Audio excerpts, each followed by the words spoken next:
When 28-year-old Miley Brown became the youngest female sniper commander in Navy SEAL history, her own team called it a diversity hire.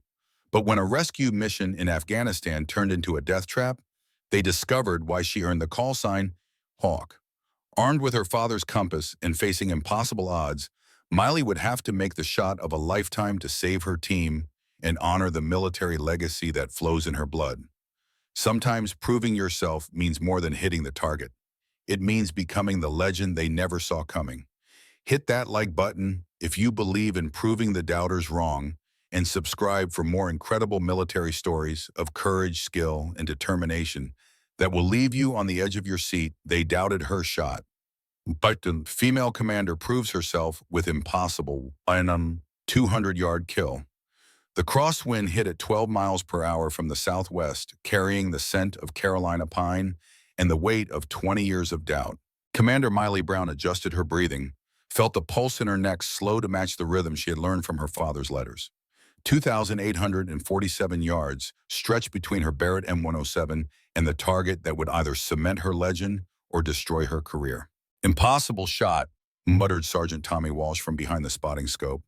"No way she makes this distance in these conditions."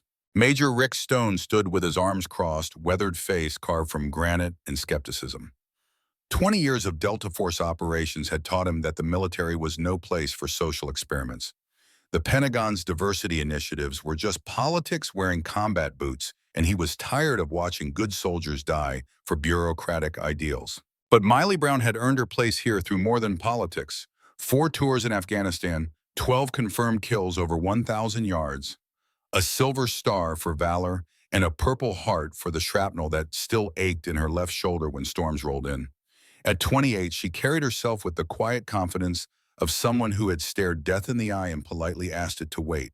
The Fort Bragg Advanced Sniper Academy's final qualification range stretched across rolling hills that mimicked the mountains of Afghanistan. Heat waves danced above the concrete, creating optical illusions that had broken lesser marksmen. The wind shifted again, and Miley felt it through her skin, through the blood that had been flowing in military veins for 3 generations. Her grandfather had stormed Normandy with the 82nd Airborne. Her father had died in Fallujah with his rifle in his hands and her picture in his pocket.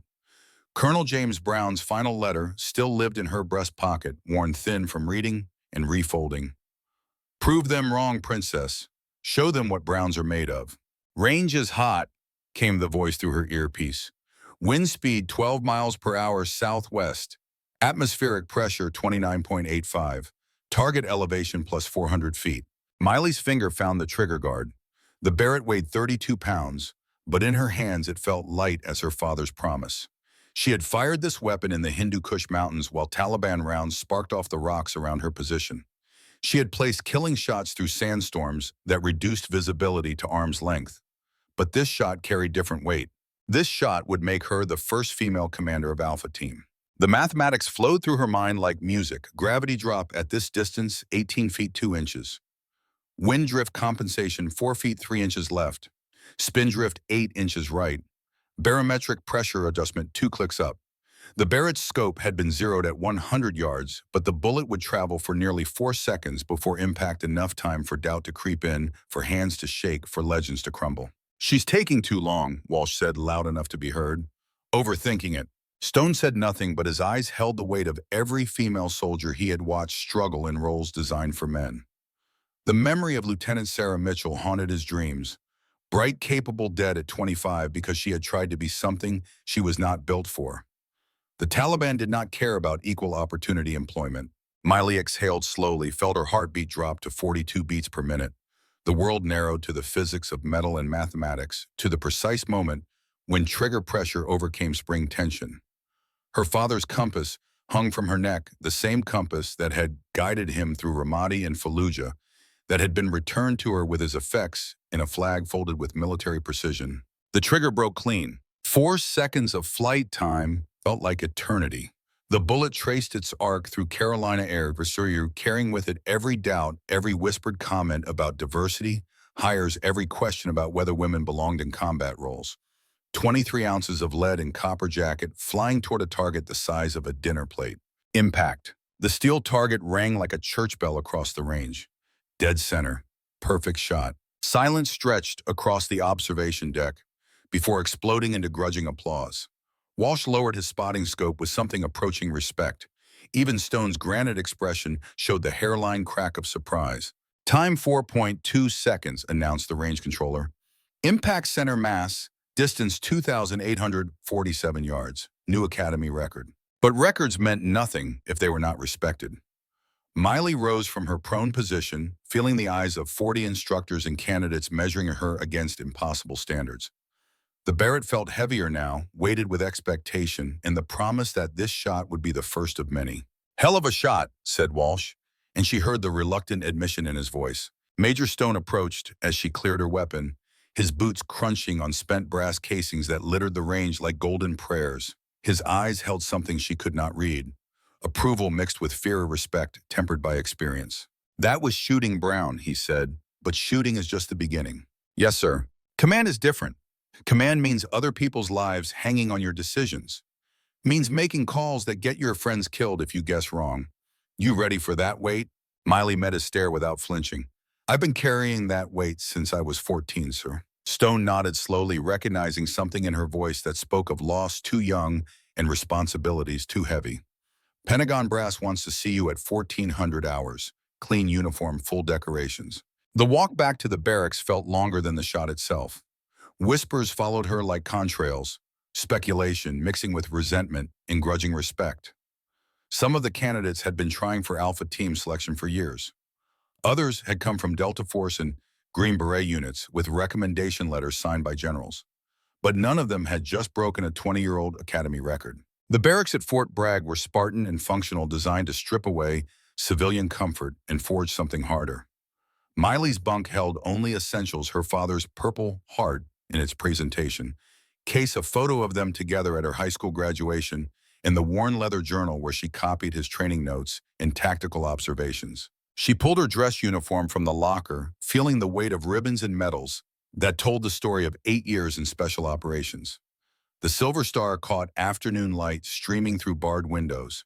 She had earned it during a convoy ambush outside Kandahar, when her overwatching position had been the only thing standing between 30 soldiers in a Taliban kill zone. "Nervous?" asked Lieutenant Jennifer Hayes from the next bunk. Hayes was one of 3 women in the advanced course, a former Marine Scout sniper who had survived Ramadi and earned her reputation with confirmed kills and quiet competence. "Should I be?" Hayes smiled grimly. "Depends what they want to talk about. Could be a commendation. Could be Alpha Team command. Could be a transfer to some desk job in Virginia." The possibility of command had been whispered through the barracks for weeks. Alpha Team had been without a permanent commander since Major Davidson's retirement, functioning under temporary leadership, while Pentagon politics played out behind closed doors.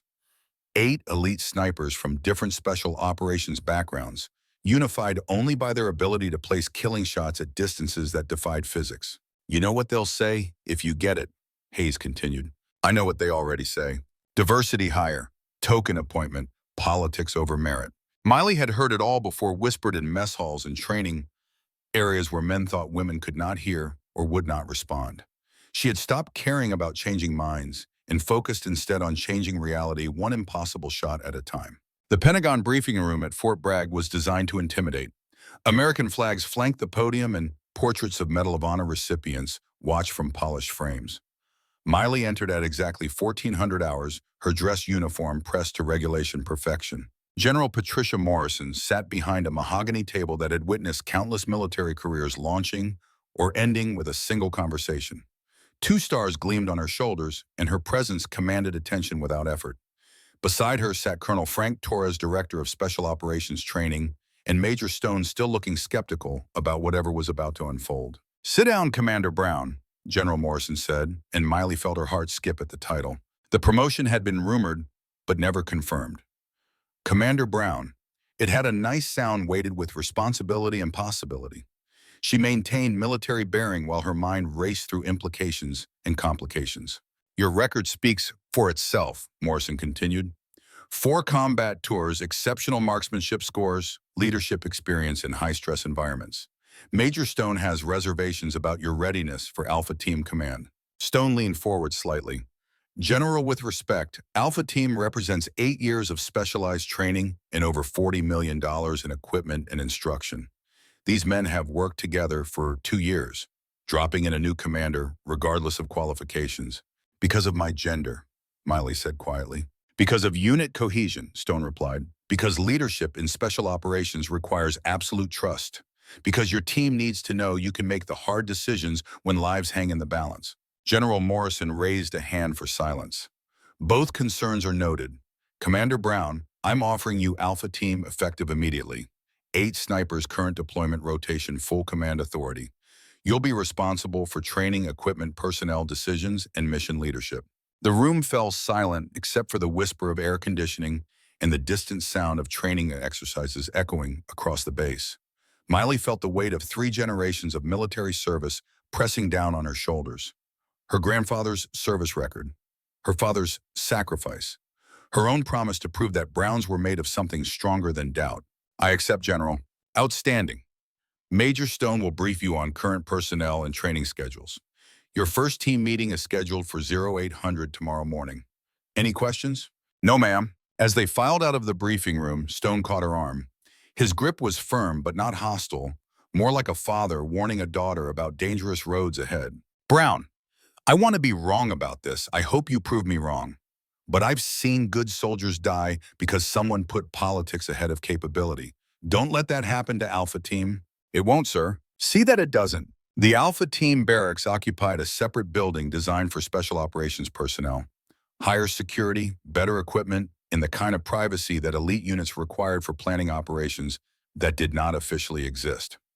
Miley entered to find 8 men cleaning weapons and conducting equipment maintenance with the methodical precision of professionals who knew their lives depended on perfect gear. They looked up as she entered, and she felt the weight of their evaluation. Sergeant Tommy Walsh, 32 years old, former Delta Force with 11 confirmed kills over 800 yards.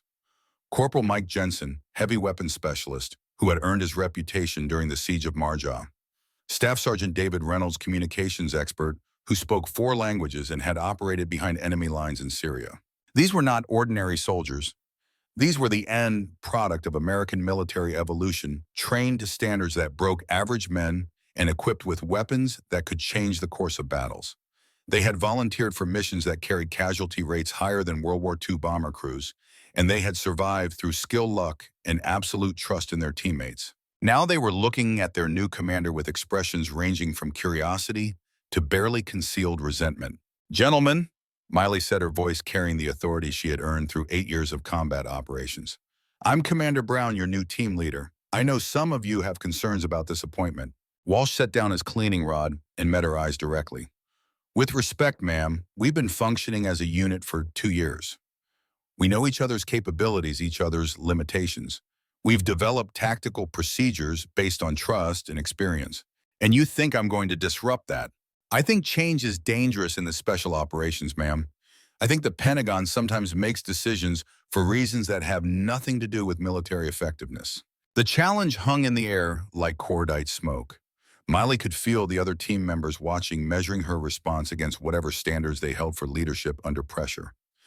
This was the moment that would define her command, how she handled the first test of authority.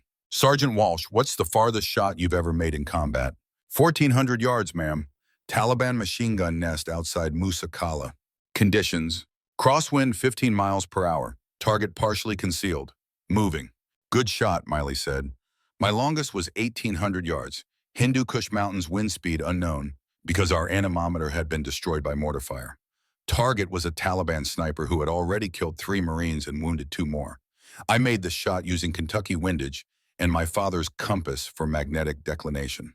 The room was quiet enough to hear individual heartbeats. I'm not here because of diversity quotas or political correctness. I'm here because I can shoot, because I can lead, and because 8 good soldiers deserve a commander who will bring them home alive. Anyone who has a problem with that can request transfer. Everyone else can help me learn how Alpha Team operates and figure out how we can operate better. Jensen spoke up from the back of the room. What's your philosophy on mission planning, ma'am? Plan for Murphy's Law, then plan for Murphy being an optimist. Every mission brief should include at least 3 contingency plans and 2 abort procedures. Equipment failures happen, intelligence is wrong, and the enemy gets a vote. We plan for success but prepare for disaster. Rules of engagement, asked Reynolds. Follow orders, protect civilians, bring everyone home, in that order. The questions continued for 20 minutes, covering everything from logistics to leadership style to her opinion on current tactics doctrine. These men were testing her knowledge, her experience, and her ability to think under pressure. They were also looking for any sign that she was out of her depth, that the Pentagon had placed them under the command of someone who would get them killed through inexperience or hesitation. Finally, Walsh stood and extended his hand. "Welcome to Alpha Team, Commander." The handshake was firm and measured, neither welcoming nor hostile. It was the beginning of a professional relationship that would either evolve into trust or fracture under the pressure of actual operations. Miley understood that respect had to be earned, one decision at a time, one mission at a time, one shot at a time. "Training schedule starts tomorrow at 0500, she told them. "Full equipment check, range time, and tactical exercises. I want to see how you work together, and you need to see how I fit into your operations." As the meeting dispersed, she caught Walsh lingering near the weapons rack. His expression suggested he had something more to say, something that required privacy to voice properly. "Problem, Sergeant." "Not a problem, ma'am, more like a concern." He glanced around to ensure they were alone. "Alpha Team has a reputation. Pentagon brass sometimes uses us for operations that are politically sensitive, ethically complicated. Missions where deniability matters more than legality. You prepared for that kind of responsibility." The question carried weight beyond its words. Walsh was asking whether she understood that special operations existed in moral gray areas where traditional rules did not always apply. He was asking whether she could make decisions that kept her soldiers alive, even when those decisions might haunt her dreams. "I've been making those decisions since I was 22 years old, she told him. "The only difference now is that I'm making them for 8 people instead of 1. Walsh nodded slowly, seeming to find something in her answer that satisfied his concerns. "Roger that, ma'am. See you at 0500. Alone in the barracks, Miley opened her father's journal and read the entry he had written the night before his final mission. "Leadership means carrying the weight of other people's lives. It means making decisions with incomplete information and living with the consequences.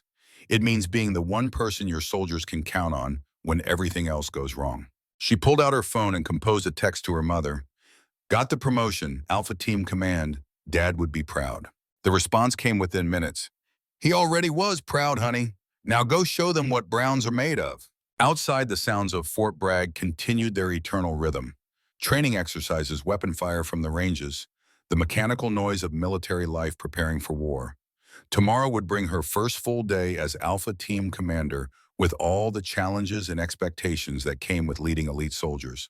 But tonight she sat in the quiet barracks and felt her father's presence in the journal's pages and the compass around her neck, and in the promise she had made to prove that women belonged anywhere, courage and skill could take them. The promotion was just the beginning. The real test would come when Alpha Team faced their first mission under her command, when theory gave way to reality and lives hung in the balance of her decisions. Until then, she had weapons to clean, plans to study, and the respect of 8 exceptional soldiers to earn. One impossible shot at a time. 3 weeks later, the call came at 0300 hours, cutting through sleep like a blade through silk.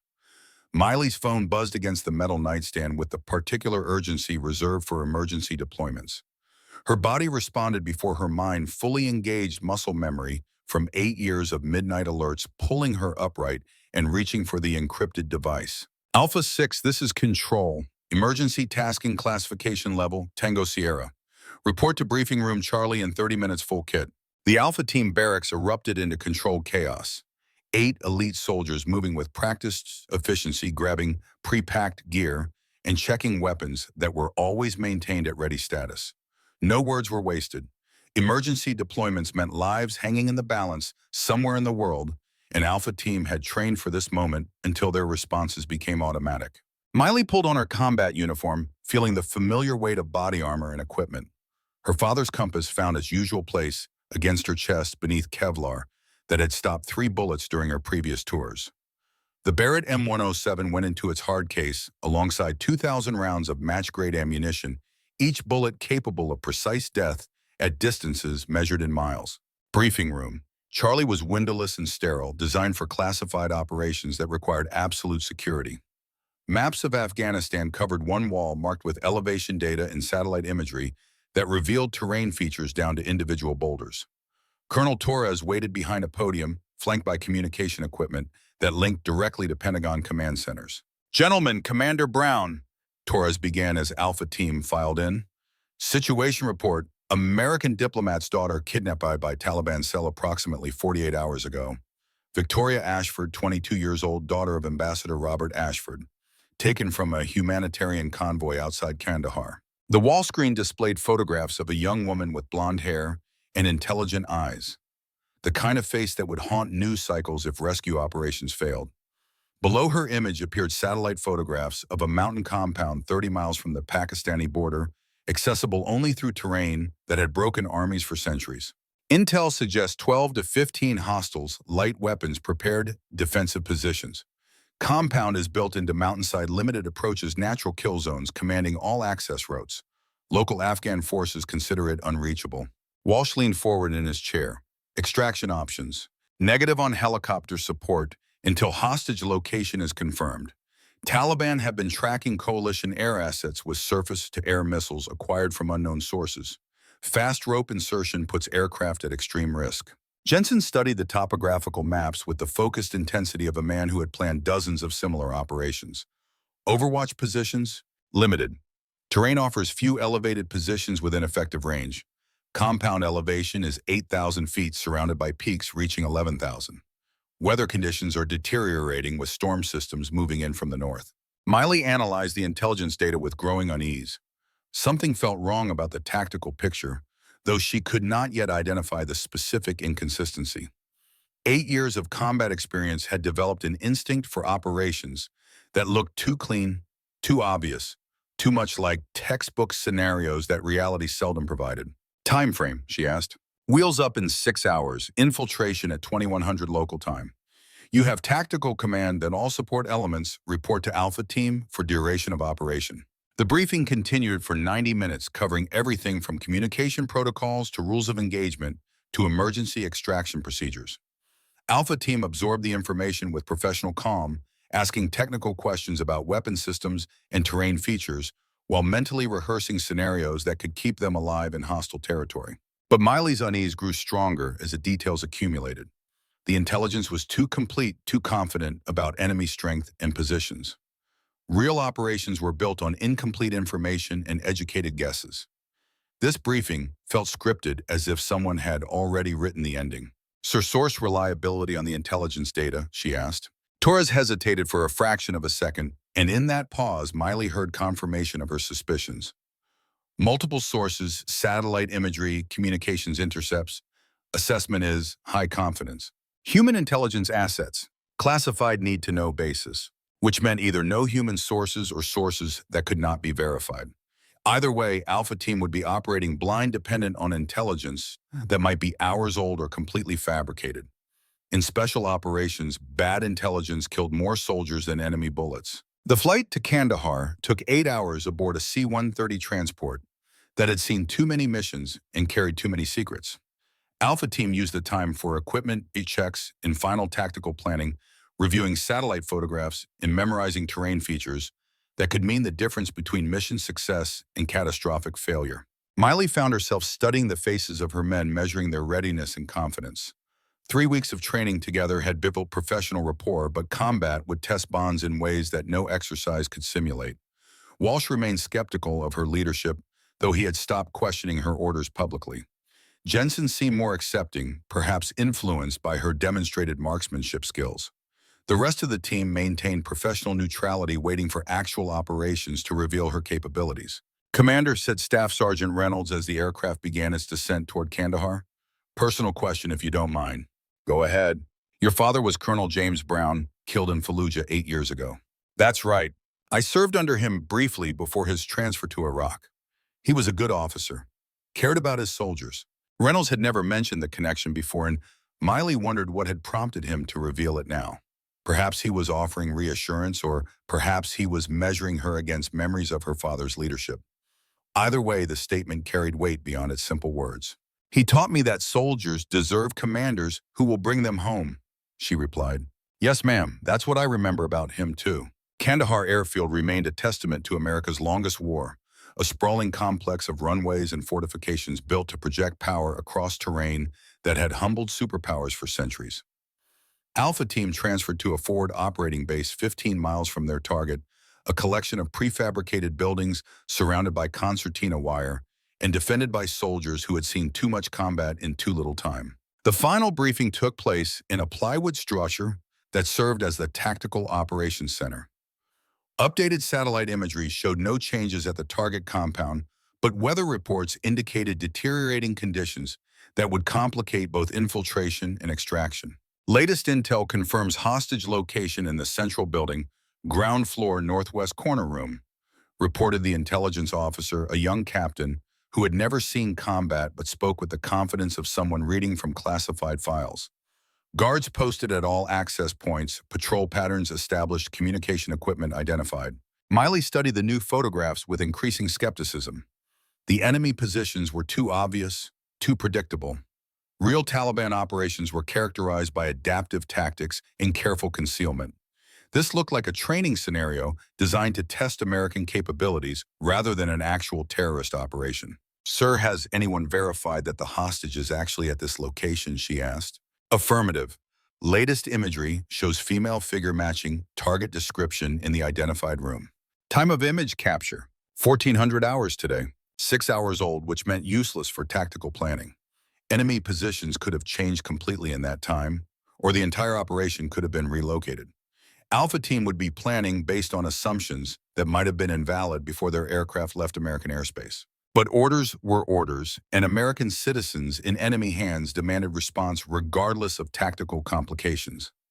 Alpha Team loaded into armored vehicles for the 30-mile approach to their infiltration point traveling roads that had claimed hundreds of coalition casualties over the past 2 decades. The Afghan landscape stretched endlessly under star-filled skies, mountains rising like sleeping giants against horizons that had witnessed Alexander the Great and Soviet armies, and now American Special Operations Forces pursuing the same elusive victory that had escaped every previous invader. The beauty was undeniable in deadly hiding improvised explosive devices in ambush sites behind every rock formation. 10 minutes out, reported the vehicle commander as they approached the drop-off point. Alpha Team conducted final equipment checks with methodical precision. Night vision goggles, communication equipment, medical supplies, and enough ammunition to sustain combat operations for 48 hours. Each man carried specialized gear suited to his role, from Jensen's heavy weapons to Reynolds's communications array to the precision rifles that defined their primary mission. The vehicle stopped at a dried riverbed that provided concealment from observation, while offering multiple egress routes if extraction became necessary. Alpha Team dismounted into silence broken only by distant wind and the mechanical sounds of armored vehicles departing for safer positions. Alpha 6 to all elements, radio check, Miley whispered into her headset. Alpha 2, good copy. Alpha 3, solid. One by one, her team confirmed communication status as they began the 2-mile approach to the target compound. The terrain was everything the intelligence briefing had promised. Broken ground littered with boulders, steep approaches, commanded by elevated positions, and natural choke points that favored defenders over attackers. They moved in tactical formation using night vision equipment to navigate terrain that would have been impassable in daylight. Each step was calculated to minimize noise and avoid skylining against ridgelines where enemy observation posts might be positioned. 8 ghosts carrying enough firepower to level a city block, advancing toward an objective that felt increasingly wrong with every meter covered. Alpha 6, we have movement, reported Walsh from the point position. Multiple contacts, grid reference 774986. Miley consulted her GPS display and felt her blood turn cold. The movement was not at the target compound, it was behind them, cutting off their infiltration route. Someone had been tracking their approach positioning forces to trap Alpha Team in a natural kill zone with limited escape routes. All elements halt and take cover, she ordered. We have been compromised. The first explosion erupted 50 meters to their left, an improvised explosive device that had been positioned to channel their movement toward prepared ambush positions. Automatic weapons fire began immediately afterward, muzzle flashes revealing enemy positions that had not appeared on any intelligence briefing. Alpha Team responded with professional calm, born from countless combat operations. They found cover behind boulders and in depression that offered protection from direct fire while maintaining fields of observation toward enemy positions. Return fire was precise and controlled, each shot placed to suppress hostile movement, rather than waste ammunition on targets that might not exist. Alpha 6, this is Alpha 3, Jensen reported from his heavy weapons position. I count at least 20 muzzle flashes, multiple crew-served weapons. This is not the 12 to 15 personnel reported in the briefing. Concur, replied Walsh. These guys knew exactly where we were coming from. Someone fed them our infiltration route. The tactical situation was deteriorating rapidly. Alpha Team was outnumbered, surrounded, and operating with intelligence that had been either completely wrong or deliberately falsified. Enemy fire was increasing in volume and accuracy, suggesting well-trained fighters rather than the militia-quality forces described in their briefing. Alpha 6 to control, we are in contact with superior enemy forces. Request immediate extraction support, Miley transmitted. Alpha 6 control copies contact report. Extraction assets are not available due to weather conditions. You are authorized to break contact and evade to secondary extraction point, which was 20 miles through hostile territory occupied by enemy forces that apparently knew American plans better than the Americans did. Miley analyzed their tactical options while rifle bullets sparked off rocks around her position. None of the choices were good, but some were less catastrophic than others. All elements, we are moving to compound assault. Unknown enemy strength behind us, known terrain ahead. We complete the mission and extract from target location. It was a desperate decision based on incomplete information, but special operations often demanded actions that looked like madness from any perspective, except the cockpit of crisis. Sometimes the only way out was through, even when through led toward heavily defended enemy positions. Alpha Team moved by tactical bounds, using covering fire and natural concealment to advance toward the compound that had seemed like their objective, but now felt like another element in an elaborate trap. The enemy force behind them maintained contact, but did not pursue aggressively, as if their role was to push Alpha Team forward rather than destroy them immediately. Sir, this feels like a channeling operation, reported Reynolds. They are herding us toward the compound rather than trying to eliminate us. Concur. Stay alert for additional ambush positions. The compound appeared ahead of them, like a medieval fortress carved into living rockstone walls, rising 30 feet above approaches that offered no concealment and minimal cover. Defensive positions commanded every possible angle of attack, and the intelligence photographs had somehow failed to show multiple heavy weapons emplacements that were now clearly visible through night vision equipment. Alpha 6, I have visual on at least 4 machine gun positions, possible Mortar 2 personnel movement, indicating garrison strength of 30+, reported Walsh. The numbers were impossible. Intelligence had promised 12 to 15 fighters. Alpha Team was seeing evidence of a reinforced company with prepared defensive positions and heavy weapon support. Someone had either failed catastrophically in their analysis or deliberately provided false information designed to get American Special Operations Forces killed. But the mission remained an American citizen held hostage by enemy forces. Political complications and intelligence failures did not change the fundamental obligation to attempt rescue operations when civilian lives hung in the balance. Alpha 3, can you get eyes on the hostage location? Miley asked. Jensen adjusted his scope and studied the northwestern corner of the central building. Negative definitive visual, but I see light sources consistent with occupied rooms. Could be our target, could be guards, could be anyone. Alpha 2, what do you see for approaches? Walsh examined the terrain through binoculars equipped with thermal imaging capability. Front gate is heavily defended, minimum 4 personnel, visible probably more concealed. Eastern wall has a possible breach point, but it is covered by overlapping fields of fire. Western approach is across open ground with no concealment. Every option led towards certain contact with superior enemy forces. Alpha Team could assault the compound and probably fight their way to the hostage location, but extraction would be complicated by enemy reinforcements and deteriorating weather conditions. They could attempt to withdraw, but hostile forces behind them made evasion unlikely to succeed. The tactical situation demanded a decision that balanced mission accomplishment against force preservation, American values against military pragmatism. Miley found herself remembering her father's letter and his advice about making hard choices when lives hung in the balance. All elements, we are going dynamic entry on the eastern wall breach point. Alpha 3 provides overwatch and suppressing fire. Alpha 2 leads assault element. I will coordinate movement and provide precision fire support as needed.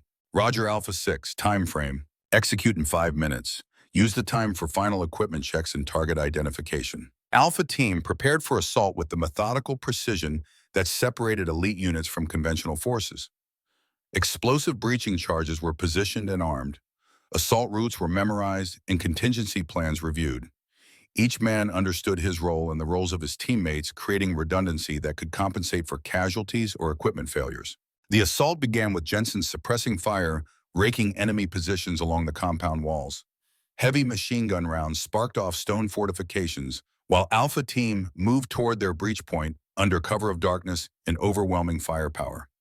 Explosive charges detonated with a concussive force that shattered stone and created a gap large enough for tactical entry.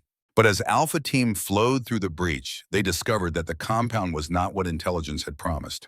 The interior was too large, too complex, too obviously designed for military operations, rather than hiding kidnapped civilians. Multiple buildings connected by covered walkways suggested permanent installation rather than temporary hideout. Alpha 6, this place is huge, reported Walsh as he cleared the first building. Multiple levels reinforce construction, communication equipment that looks military grade. And then as they approached the building where the hostage was supposed to be held, they heard something that stopped them cold, a woman's voice speaking English with an American accent, but she was not calling for help. She was coordinating defensive positions. Sector 7 is clear, the RPG team to the southern wall, came the voice through building walls that were thinner than they appeared. American Special Operations Forces are in the compound, standard tactical formation, 8 personnel estimated. Alpha Team froze in positions that suddenly felt exposed rather than tactical. The hostage they had come to rescue was apparently working with the enemy forces that had trapped them. Either Victoria Ashford had been turned during her captivity, or the entire rescue mission had been based on false premises from the beginning. Alpha 6, we have movement on multiple levels, reported Reynolds. Coordinated repositioning multiple armed personnel. They knew exactly when and where we were coming. The realization hit Miley like physical impact. Alpha Team had not stumbled into an ambush. They had been deliberately led into a trap designed specifically to eliminate American Special Operations capabilities. Someone with access to classified information had arranged for 8 elite soldiers to be delivered to enemy forces that were prepared to exploit every weakness in their tactical approach. All elements, this is a setup.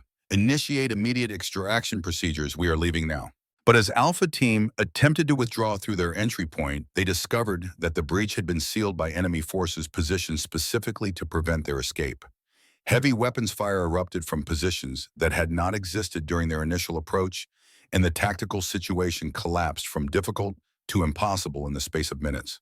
They were trapped inside an enemy compound with superior forces, false intelligence, and no extraction support. Somewhere in the building complex, an American woman was coordinating their destruction. The mission had become survival, and survival demanded decisions that would define Alpha Team's legacy. Alpha 6 to control, we are trapped inside target compound with hostile forces. Request immediate air support, any available platform. Alpha 6 negative on air support. Weather conditions prohibit flight operations. You are on your own until conditions improve. On their own, surrounded by enemies who knew their capabilities and had prepared counters for their tactics. Miley checked her ammunition supply and felt her father's compass against her chest, remembering his words about making hard choices when everything went wrong.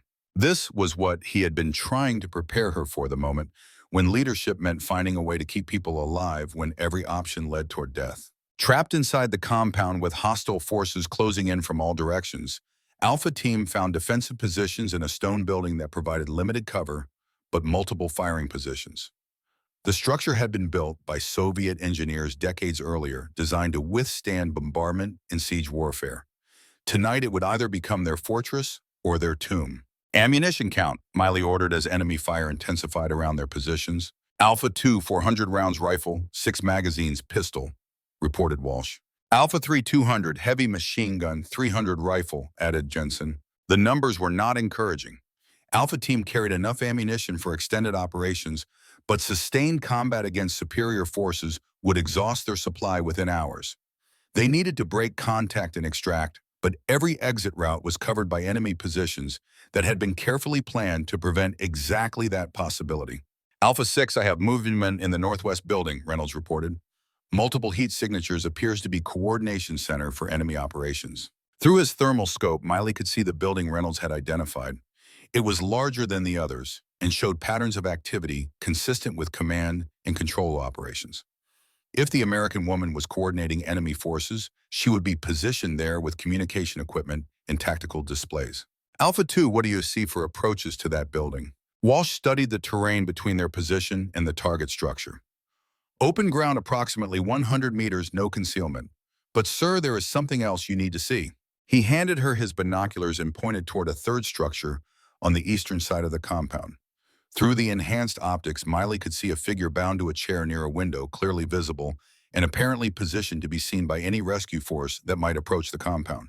That is our actual hostage, Walsh said grimly. Real Victoria Ashford, not whoever is coordinating enemy operations from the command building. The tactical picture became clear. With sickening certainty, Alpha Team faced a complex deception operation designed to confuse rescue efforts and maximize American casualties. The real hostage was positioned as bait, while a coordinator who spoke with an American accent managed enemy forces from a separate location. Every element had been carefully arranged to create maximum psychological and tactical pressure. Alpha 6, we have incoming, Jensen announced as a distinctive whistle of mortar rounds filled the air. The first explosion erupted 20 meters from their position, close enough to shower them with stone fragments, but not close enough to cause casualties. The second round landed 15 meters away. The third would find their exact location unless they moved immediately. Alpha Team relocated to alternate positions as mortar rounds walked across their previous location with mechanical precision. The enemy had not just prepared ambush positions, they had conducted detailed reconnaissance of the entire compound and identified every possible defensive position that American forces might occupy. Sir, they know exactly where we are going to be before we get there, Reynolds observed as they established new firing positions. Because someone provided them with our tactical doctrine, Miley replied. They know how we move, how we think, how we respond to contact, which meant that conventional tactics would be suicide. Alpha Team needed to do something unexpected, something that broke the patterns their enemies had studied and prepared to counter. They needed to be unpredictable in ways that their training had not taught them to be. The woman's voice echoed across the compound again, now coming from outdoor speakers positioned to carry her words to every corner of the complex. American soldiers, you are surrounded and outnumbered. Surrender now and you will be treated according to Geneva Convention protocols. Continue fighting and you will be killed. The offer was almost certainly false, but it confirmed that psychological warfare was part of the enemy's tactical plan. They wanted Alpha Team to surrender rather than fight to the death, which suggested that capturing American Special Operations personnel alive was part of their broader objectives. Alpha 6, Walsh said quietly, I recognize that voice. Explain. Sarah Stone, Major Stone's daughter, she disappeared 3 months ago during a humanitarian mission in Pakistan. Pentagon listed her as missing, presumed kidnapped. The revelation hit Miley like a physical blow. Major Stone's daughter was not just alive, she was actively coordinating operations against American forces. Either she had been turned during captivity through torture or psychological manipulation, or her disappearance had been voluntary and part of a larger intelligence operation. Sarah Stone, Miley called out, her voice carrying across the compound. This is Commander Brown, Alpha Team. I know your father. I know he is looking for you. The response came immediately. Commander Brown, my father is a good soldier who has served his country faithfully. That is exactly why you need to understand that this operation is bigger than any single rescue mission. What operation? You were not sent here to rescue Victoria Ashford. You were sent here to be captured or killed. Someone in American command structure wanted Alpha Team eliminated, and they used a false rescue mission to deliver you to enemy forces. The tactical situation was bad enough without adding betrayal from within American intelligence networks. But Sarah's words explained the inconsistencies that had troubled Miley from the beginning. Intelligence that was too good, enemy forces that were too well prepared, and tactical scenarios that felt more like planned exercises than actual operations. Who ordered the mission? Miley asked. I don't know. I was investigating arms smuggling networks when I discovered the plot. My disappearance was staged so I could work undercover, but someone learned about my mission and used it as part of their plan to eliminate your team. Alpha Team absorbed this information while maintaining defensive positions against enemy forces that continued to probe their perimeter. The mortar fire had stopped, but rifle fire continued sporadically, keeping them pinned down, while enemy reinforcements moved into position. Sir, if she is telling the truth, then our extraction support is compromised, Reynolds pointed out. No one is coming to get us. And if she is lying, then she is trying to get us to surrender so they can capture us alive, Walsh added. Either way, we need to get out of here under our own power. Miley studied the compound layout through her scope, looking for tactical opportunities that enemy planners might not have anticipated. The complex was built into a mountainside with natural stone formations, providing both defensive advantages and potential escape routes. If Alpha Team could reach higher ground, they might be able to break contact and evade to friendly territory. Alpha 3, what kind of range do you have to that command building?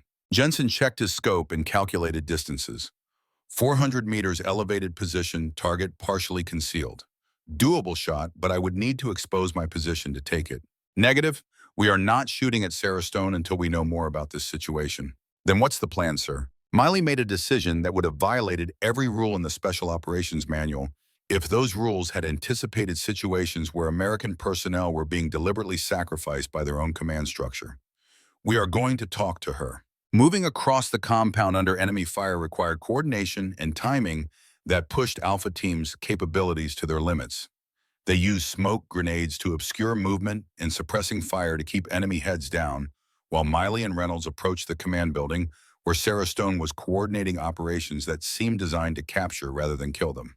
The building's interior was equipped with sophisticated communication gear and tactical displays that showed real-time positions of both Alpha Team and enemy forces. Maps covered the walls marked with notations that indicated detailed planning extending far beyond this single operation.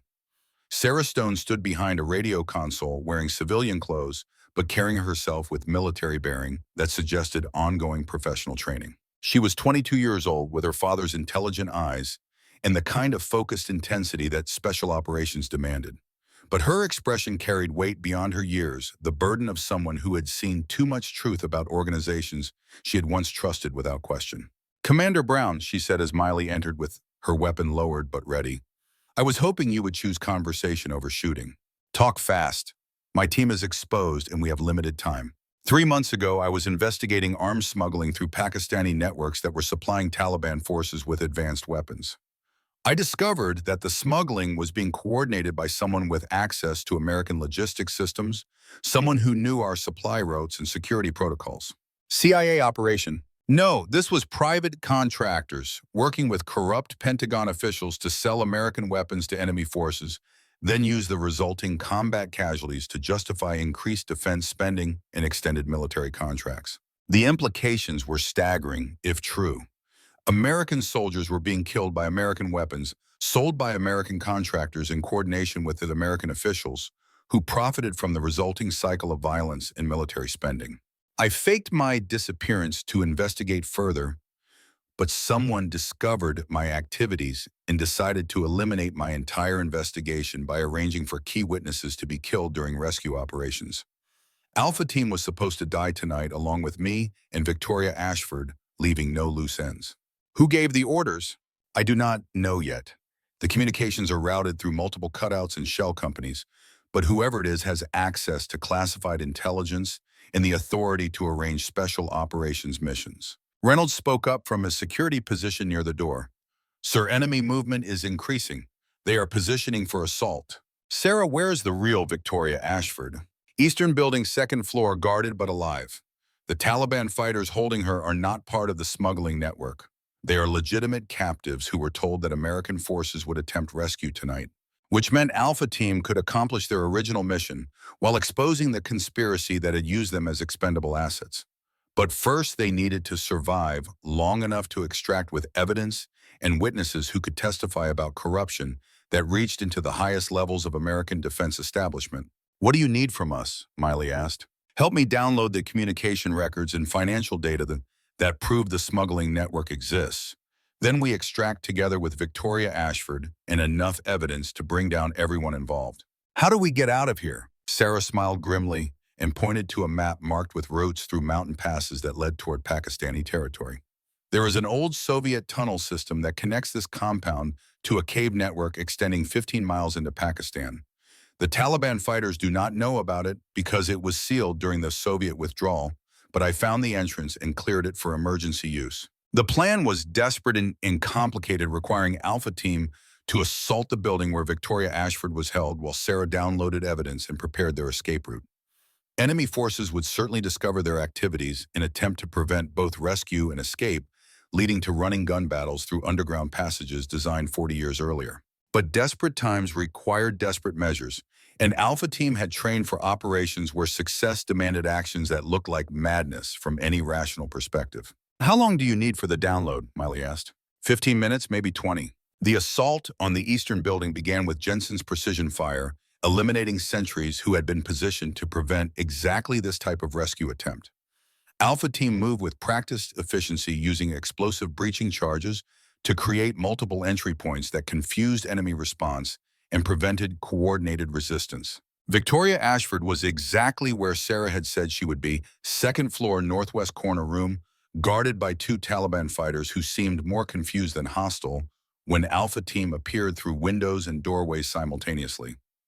The guards surrendered immediately when confronted with overwhelming firepower and professional tactics that left them no alternatives except death or cooperation. Victoria was 22 years old, blonde, terrified, and unharmed, except for the psychological trauma of 3 days in captivity. She responded to rescue with the kind of relief that reminded Alpha Team why they accepted missions that carried casualty rates higher than bomber crews. "Are you American military?" she asked as Miley cut the restraints that had held her prisoner. "Yes, ma'am. Commander Brown, Alpha Team. We are here to take you home." "Thank God. I thought I was going to die in this place." "Not on my watch. Can you move under your own power?" "Yes, I think so." "Outstanding. Stay close, do exactly what we tell you, and we will have you back in American hands within 6 hours." The extraction through underground passages built by Soviet engineers required physical endurance and psychological strength that pushed everyone to their limits. The tunnels extended for miles through solid rock, following routes that avoided surface detection while connecting strategic positions throughout the mountain range. Sarah led the way with maps and electronic navigation equipment, while Alpha Team provided security and assisted Victoria Ashford through passages that had been designed for military personnel rather than civilian hostages. The downloaded intelligence data was secured in waterproof containers that would preserve evidence even if their escape route led through underground streams. Behind them, the sounds of enemy search operations echoed through stone corridors as Taliban fighters discovered their escape route in attempted pursuit. But the tunnel system included defensive positions and choke points where small numbers of determined soldiers could hold off much larger forces, exactly as Soviet engineers had intended during their own desperate withdrawal decades earlier. "Contact rear," reported Walsh from the trail position. "Multiple personnel gaining ground." "How many?" "At least 12, probably more. They know these tunnels better than we thought." Alpha Team established defensive positions at a tunnel junction where stone pillars provided cover and overlapping fields of fire commanded the approaches from behind. Jensen set up his heavy machine gun with interlocking fire zones, while the rest of the team prepared for running gun battles through underground passages. The firefight was brief but intense, echoing through stone corridors with deafening volume that made communication difficult and coordination challenging. Enemy forces advanced aggressively until they encountered Alpha Team's defensive capabilities, then withdrew to regroup and plan more careful approaches. "They are not trying to overrun us," Reynolds observed. "They are trying to delay us until surface forces can block the tunnel exits." Which meant Alpha Team needed to move faster than enemy forces could coordinate blocking positions. They resumed movement through passages that seemed to extend endlessly through mountain foundations, following Sarah's navigation toward exits that might already be compromised. The tunnel system finally opened into a cave complex on the Pakistani side of the border, with natural concealment that provided protection from surface observation, while offering multiple escape routes through terrain that favored evasion over pursuit. Dawn was breaking over mountains that had witnessed centuries of warfare, and American forces found themselves in foreign territory with evidence that could reshape understanding of corruption within their own military establishment. Alpha 6 to control. We are in Pakistan with rescued hostage and priority intelligence. Request extraction coordination with Pakistani authorities. Alpha 6 negative on Pakistani extraction. You are in violation of international borders. Return to Afghan territory immediately. The response confirmed Sarah's warnings about corruption reaching into command levels. Someone with authority over Alpha Team operations was actively preventing their extraction with evidence that could expose the smuggling network and its Pentagon connections. "Sir, we cannot go back," Walsh said grimly. "They will kill us and destroy the evidence." "I know." "Sarah, what are our options?" "There is a Pakistani army outpost 15 miles from here. If we can reach them with Victoria Ashford and the intelligence data, they will coordinate with American embassy officials who are not part of the corruption network." The 15-mile trek through Pakistani mountains required everything Alpha Team had learned about evasion and survival in hostile territory. They moved during daylight hours when air assets could not track them effectively, using natural concealment and careful route selection to avoid detection by either Pakistani forces or Taliban units that might be coordinating with the corrupt Americans. Victoria Ashford proved more resilient than anyone had expected, keeping pace with special operations soldiers despite exhaustion and stress that would have broken civilian morale under normal circumstances. Sarah Stone provided navigation and intelligence support that kept them ahead of pursuit forces while guiding them toward friendly contact with Pakistani military units. On the second day, they established contact with Pakistani army patrols that had been alerted by embassy officials who were investigating the corruption allegations. The Pakistani commander was professional and cooperative, understanding that international implications extended far beyond simple border violations or routine military operations. The extraction to American embassy facilities in Islamabad took place under Pakistani escort, with security provided by forces that were not connected to the smuggling network or its Pentagon supporters. Sarah's intelligence data was transferred to FBI investigators who had been quietly building cases against defense contractors and corrupt military officials. Victoria Ashford was reunited with her father in a ceremony that generated significant media attention, but the real story remained classified pending completion of investigations that would eventually expose corruption reaching into the highest levels of American defense establishment. Alpha Team's successful mission became the foundation for prosecutions that would reshape understanding of military contracting and accountability. Major Stone flew to Islamabad to retrieve his daughter and thank the soldiers who had risked their lives to expose the conspiracy that had endangered American personnel for financial profit. His reunion with Sarah included conversations about duty and sacrifice that would strengthen their relationship while acknowledging the courage she had shown in pursuing truth despite personal danger. Commander Brownard, Stone said during their final debrief meeting, "I owe you an apology. I questioned your readiness for Alpha Team command based on assumptions that had nothing to do with your capabilities." "No apology necessary, sir. You were protecting your soldiers. I was protecting my prejudices.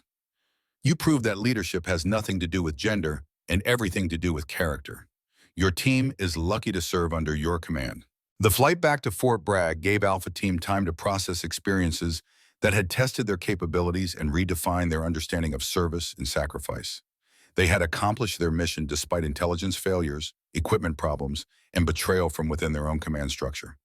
More importantly, they had proven that unit cohesion could overcome any external threat when built on professional competence and mutual respect. Sir, Walsh said as their aircraft approached American airspace, "I want to apologize for my initial skepticism about your leadership.